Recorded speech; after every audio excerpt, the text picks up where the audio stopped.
ঠাকুরের পর্দাগুলো আমি নিজের হাতেই বানিয়েছি। সংসার করতে গিয়ে যে আমি হাতে সেলাই করলাম সেটা ভেবেই না আমার হাসি পাচ্ছে। কেন জানো, আমি এমন মানুষ, বিয়ের আগে সব সময় মা সেলাই করে দিতেন। এই যে সরস্বতী পুজোর সময় মায়ের শাড়ি পরতাম, মাই ব্লাউজ টাউজ সব সেলাই করে দিতেন। বিয়ের পর টেলারের কাছে দিয়ে সব সেলাই করাই। হঠাৎ মনে হলো ঠাকুরের পর্দাটা নিজেই বানাই, তাই বানিয়ে নিলাম। পর্দা ছাড়া দেখতে খারাপ লাগছিল, আর বেডরুমে আমার ঠাকুরকে বসাতে হয়েছে, তো এই কারণে না পর্দা ছাড়া খুবই খারাপ লাগতেছিল। হ্যাঁ, কেউ কেউ বলে, সবাই বলে যে বেডরুমে বসানো ভালো নয়, কিন্তু কি করব বলো, ভাড়া বাড়ি, জায়গা তো নেই, কিন্তু তাও তো নিজেরাও আছি, ঠাকুরকে তো রাখতেই হবে। তাই আজ এই পর্দাটা লাগিয়ে নিলাম। কেমন হয়েছে তোমরা বলবে তো।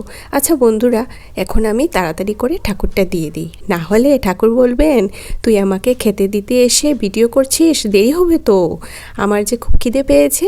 তোমরা কমেন্ট করে বলবে আমার ভিডিও তোমাদের কেমন লাগে। ঠিক আছে, চলো আজকের জন্য টাটা।